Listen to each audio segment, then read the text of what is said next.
On the 26th of November, 2010, I married Linda at a very modest ceremony. There were only 5 of us in the room, obviously the happy couple, 2 witnesses, and of course, the registrar.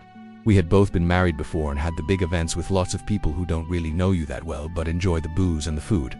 We have all been there, but this time, it was just about us. After a quick wedding meal at a local pub, we drove down to Manchester Airport and onto a honeymoon cruise in the Caribbean, which was a damn sight more comfortable than the last time I had spent at sea and a lot warmer. Like many sufferers, I had learned to manage my PTSD, and to the casual observer, they would not think that anything was wrong. We had a wonderful 2 weeks. The ship was so stable that you sometimes forgot you were even at sea. As I told Linda about the Bay of Biscay and our epidemic of seasickness, we had a balcony, and I loved sipping a cup of coffee and watching the gentle waves, which obviously did bring me back to my time on board the troop ship Durant, especially when we were in the calmer waters near Ascension Island. Happily, there would be no captain's rounds on this cruise, but I could go for a run if I wanted to, and I did use the gym a few times. I couldn't help but notice that during the day, when I was sunbathing, I got some funny looks. I imagined they were thinking, look at that shaven-headed tattooed thug. I bet he is a drug dealer or something. Maybe I am being paranoid, as well as all my other problems, but it was different at night. When I was dressed in my tuxedo and dicky bow and miniature medals, the vibe seemed very different, and the other guests were much more welcoming and eager to chat. It's the old judging a book by its cover thing that we are all guilty of at some time or another. Far too quickly, we were both back home in Cumbria, with the obvious suntan and, in my case, probably an extra stone in weight. On March 6th, we decided to expand our family and bought a yellow Labrador puppy, whom I fittingly named Gunner. On the 30th of March, I was in the hospital after I attempted to commit suicide by throwing myself out of the bedroom window.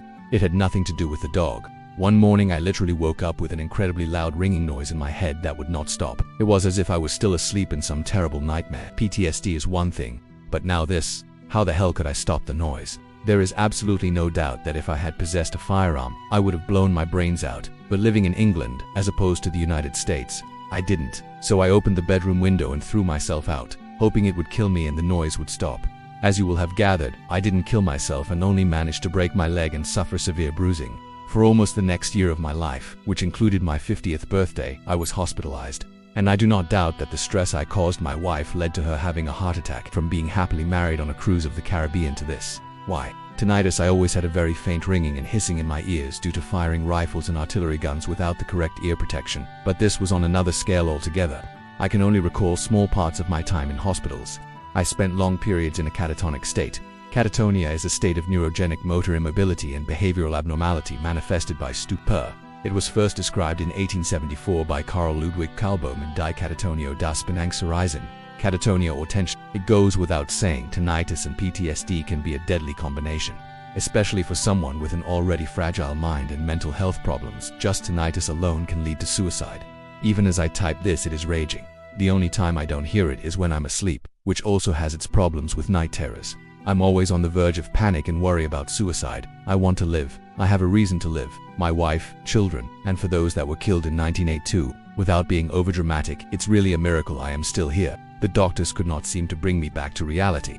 My wife told me that some of my friends had come to visit and I didn't recognize them. I was probably quite nasty towards them. I even said to my wife, you would be better off finding someone else, and tried to give her back my wedding ring.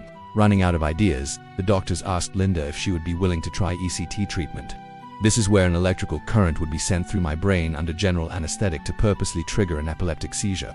It was a last resort, and it did seem to improve my mental state. I recall very little about the events, and when my wife tells me things that happened to me, it's like she is talking about a stranger, which at that time was an apt description. Apparently, I was at one time in every hospital in the county. One of the side effects is memory loss, and I have found this to be the case. I worry that I may have Alzheimer's disease sometimes, like my late mother. I can remember things from over 40 years ago but seem to forget people's names and short-term events. But I try to keep my mind as active as possible through my writing and poetry. I published a book of poetry titled Screaming in Silence, which you won't be surprised to learn is trauma-orientated.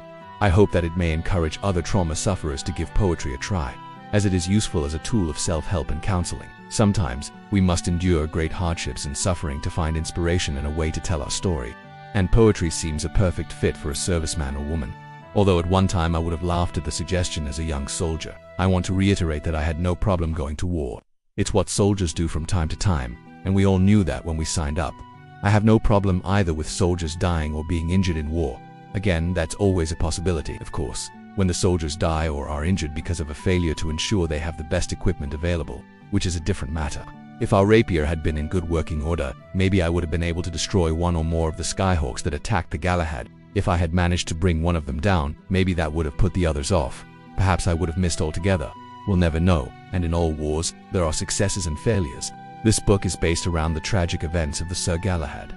But we should not forget that my Rapier missile system also shot down 3 enemy aircraft, which I have no doubt saved British lives. When soldiers are injured, whether visibly or mentally as a result of warfare, the army has a duty to provide the best care possible to help them recover. Clearly, where lads have been shot or blown up, that means Kesaba Kingdom to hospital immediately. The army's record here is good, though the wider closure of military hospitals by the government is not good. Where the injuries are less obvious, it means providing support and assistance to help the soldiers recover. The army's record here is poor. Over 250 men died in the Falklands. Tragically, considerably more than that have since committed suicide. The South Atlantic Medal Association, SAMA 82, said in 2002 that 264 veterans had taken their own lives. The toll can only have grown since then, though no one seems to know the exact figure. When I came out of the hospital, I was visited by a Veterans Agency welfare officer. He said that he had involvement with several cases of Falklands veterans whose mental health had deteriorated after going back to the islands. Denzel Connick, the co-founder of SAMA 82, believes PTSD is to blame. Some people sneer at those with PTSD. Try sneering at Denzel. He was a para who also lost a leg in the conflict, which shows the toughest of men can fall victim. Even SAS men have been among them.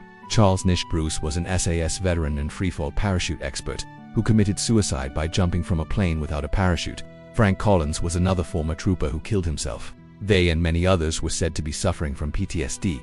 Veterans comprise a disproportionate percentage of the homeless and convicted prisoners. Many PTSD sufferers have gone on to commit serious crimes, so this is an issue that can affect even those with no link to the forces. I am not convinced the army and the government have learned the lessons from the Falklands War. We've all heard tales of men dying in Iraq and Afghanistan because they have no body armor or because they are being sent into known landmine threat areas in thin-skinned Land Rovers.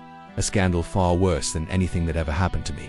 We know about the closure of the military hospitals, about the appalling state of military housing and the general cost-cutting and overstretch our forces face. To my mind, there is no nobler thing that anyone can do than to enlist to fight for their country and its causes.